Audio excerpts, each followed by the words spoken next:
Well, you know, everybody has their event in life when the police are a factor, whether it's a traffic ticket or parking with a girl in a secluded place and the cops come with their flashlight showing in your windows of your car to see if you're dressed or not dressed, because some of these cops get off on that, don't they?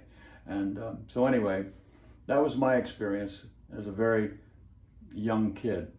And I was parked on this lonely road, and these sheriff's deputies flashed their lights on me and then got out and proceeded to ask me for my driver's license. And I gave them my hunting license, unknowingly, grabbing that instead of my driver's license. And I realized then that I had done that. I didn't think about it. And they got very gruff. What are you doing here? What are you doing here? I said, well, I'm just sitting here. You got your lights off. I said, well, I didn't want to bother anybody, so I had my lights off, parked. Bet you're in a dangerous place. I said, so is it dangerous because of you, or is it dangerous for some other reason? And then the smart-ass kid here, rah, and he snarls, get in the police car. Get out of there and get in the cop car. I said, oh, okay. So I get in the back seat, and they start roughing me up.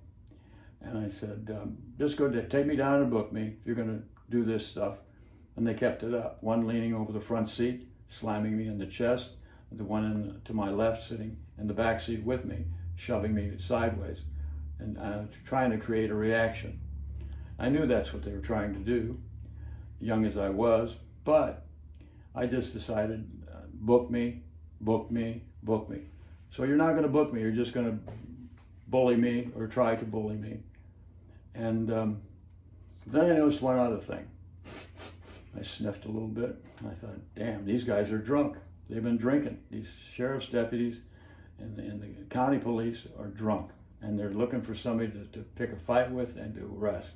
And so they can go back to the station with somebody manacled in the back seat and do what else, I don't know what they had in mind.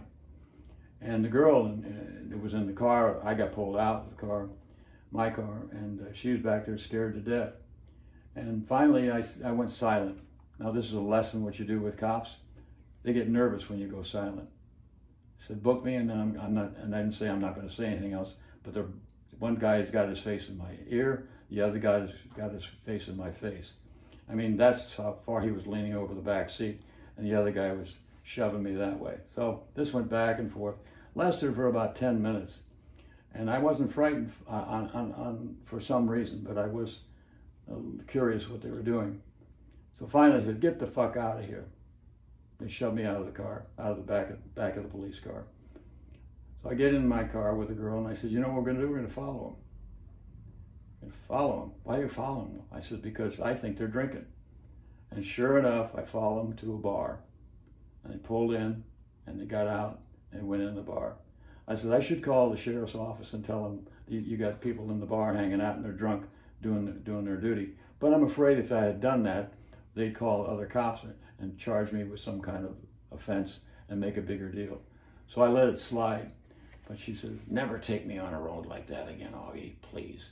I said, I'll take you to bed before I'll do that. So that was that story. And of course, I never did take her to bed, but it's okay. That's what I did.